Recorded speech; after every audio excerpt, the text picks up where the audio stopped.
Hi everybody, this is now part 3 of my little series of how to airbrush and paint your Gundam kits. The last part I cut short a little bit, so apologise for that, but so we're going to carry on now from where we last left off, so please make sure you watch parts 1 and 2, and this is the third part.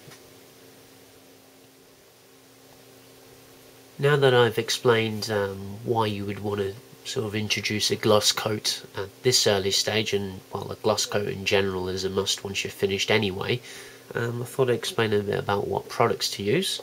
So the easiest thing to do is to get yourself a spray can, and there's all kinds. You can go to the proper modelling shops and get your Tamiya sprays and your Mr. Hobby clear coats and all that sort of stuff. But here in the UK, you'll find yourself sort of sorely lacking of those kind of products, so there's not that many model shops in the UK. So if you go to your hardware store, or in my case Wilkinson's, then they do plastic coat. Basically, that's really your only choice. But this one's a crystal clear, and they do 3 varieties. They do a sort of gloss, a satin, and a matte. And this one, I bought a matte finish because that's what I thought I needed for all my models at the time when I first started off. And it turns out that I don't really use this a lot, and well, this particular can here, I definitely recommend not using this because it kind of comes out like a fire hose. The stuff just sprays out so aggressively that it kind of splatters all over your model and you don't get a very nice finish. So I'm just showing this just to on the off chance that you're about to buy this, so I'm just telling you not to. Okay, just like my last video, then you can get this stuff, which is from the pound shop. Well, this one isn't, but you can get it in the pound shop. It's by Me Machines again, and this one is a clear lacquer. Now, this one's nice and easy to use and really cheap. And I've certainly used it on some of my kits and models, and you got to be a little bit careful about this one. It does work well, and it's really shiny at that, but it is, I'm not sure if it really is a lacquer or not, but I do know it's quite aggressive. So I've had cases where I've used some Gundam markers, which are water based, on some sort of panel lining, and I think I used it for a little bit of a patch on some certain areas, and then when you spray this one here over it, it kind of melts away the Gundam marker. So be a little bit careful with this. It doesn't melt away normal paint, and it doesn't melt away any other of the spray paints in this range. So you know, just be a little bit careful if you're deciding to use these. It shouldn't be a problem, but just be aware if you've got really sort of thin water-based paints and Gundam markers, then this stuff will sort of melt and sort of chew away at it, so be careful when you're using that one.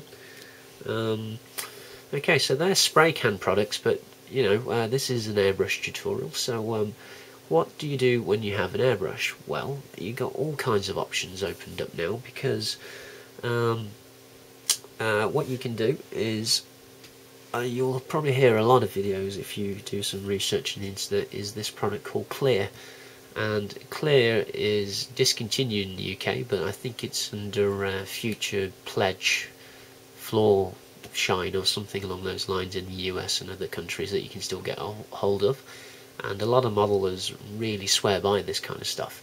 And all it is a clear acrylic floor polish. And it's really cheap because it's not sold to the modelling industry. So if you see a product called Clear, which is spelled with a K, by all means pick it up, and you can just dump that into your airbrush and spray it all you know to your heart's content, because it's so cheap. The equivalent I've found, which kind of works, it's, you know, I wouldn't recommend using this day in day out, but it certainly gets you out of a jam. But you can find this in most sort of pound shops and sort of cheap home stores.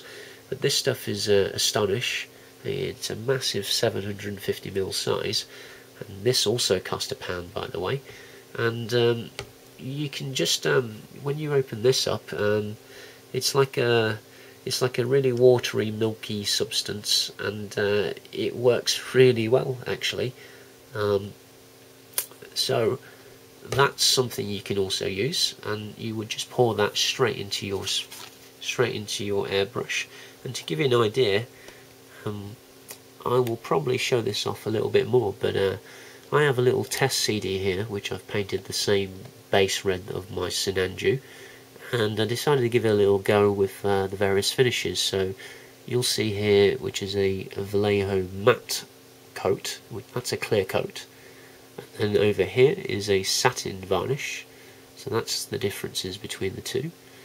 And then over here, that one is where it says spray, that one is the clear lacquer, the auto spray paint clear lacquer. So you can see that's probably the shiniest one of the lot. So you'd think the satin will look shiny, but that's even more shiny. And then this one here, quite surprisingly, which kind of matches the sort of clear lacquer, and that is actually the Astonish, which is that, and that's not even designed to be an airbrushable clear coat, but it works really well. So those are three things you can use. Now, what I use these days, since I've got a proper airbrush now, proper airbrush setup I should say, is this again, same with my primers. I'm going to go on a little bit about this, but this is the Vallejo gloss varnish, and that's the one that I use at the moment. So there's that. I also have the satin version in a smaller bottle this time around. I got this kind of as part of a multi-pack of their paints, so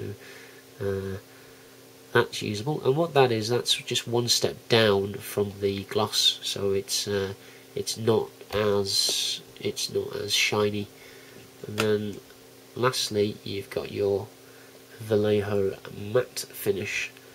And what this is for right at the end, really.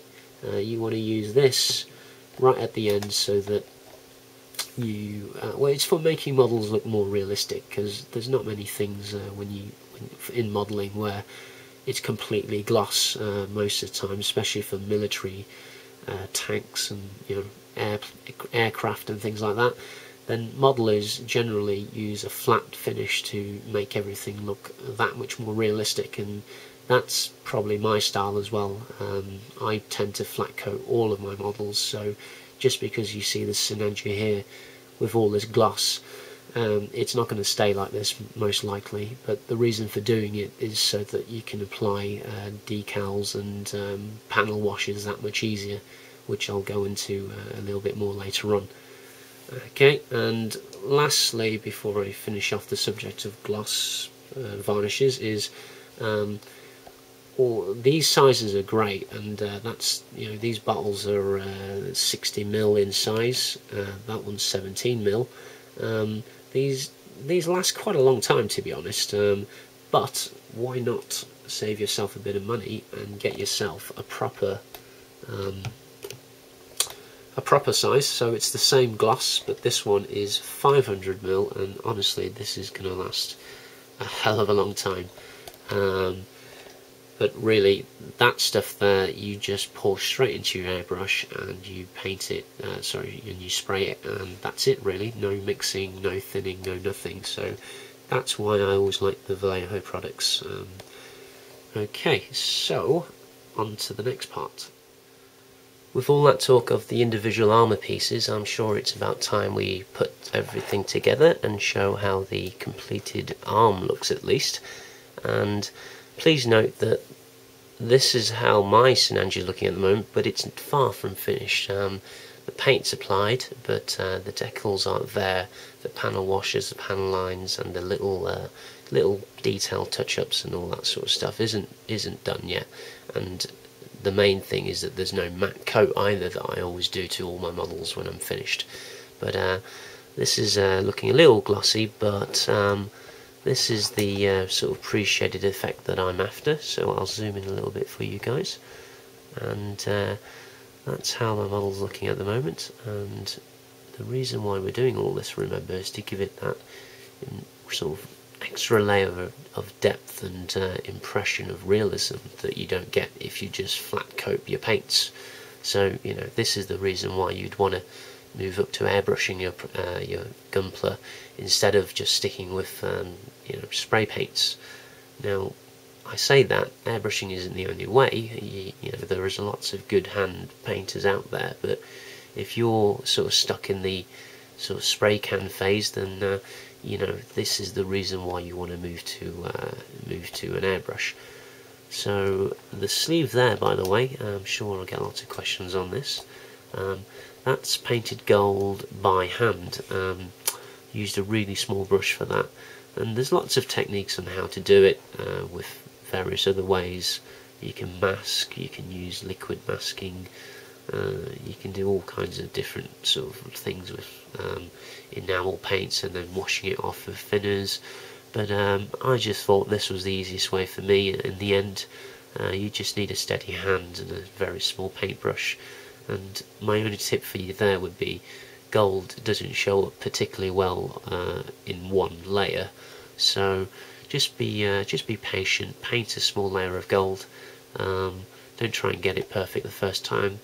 Then just go back in and fill it, you know, paint over it, and when you build it up like that, you get that kind of effect.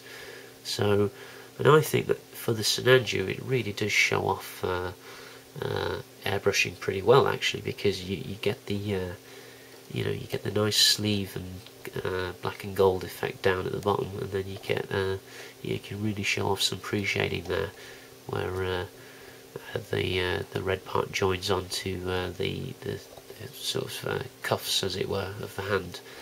So what I'll do is, I'm not sure how well you can see it there on the camera, but what I'm going to do is to just do a little trick that I know about, which is sort of, I'll try and show you how the pre-shading looks by, if I just keep doing this. I know it's gone a little bit dark now, but you'll sort of get a better understanding of how this model actually looks to the naked eye if I just keep doing this. So if you just pay attention to the edges, you can see how that looks. So there you're starting to see it a little bit better, and the top parts, one second whilst I get my patented Sinanju pointer. These areas here is where I've applied the post shading of the fiery orange, so that's why they show up a little bit better. But you can really see this sort of shading all around here, especially around the edges, on the spikes, and then you know, it's the right, this time round. I think this will be my 5th model, I think, I've airbrushed. This is the right level of pre-shading for me, I think, of all the kits I've done. I mean, as I've explained earlier, I tend to kind of go overboard on the second layer, and then I kind of drown out the pre-shading, so I kind of undo all the work I've been doing. But on this kit, I'm quite happy with how it's looking at the moment. So, and then this part here, if we just get to show you how that actually looks. So you can see in this area here, I've purposely made it a lot darker than the rest, just to give it, I don't know, I just figured that would look pretty good. So, okay, so that is how it's looking at the moment, and I'll be doing a few more videos on this as I do some more work. But yeah, I'm really happy with this at the moment, and I hope you will be too if you decide to use any of these techniques. So once again, thank you for watching, and I will see you next time.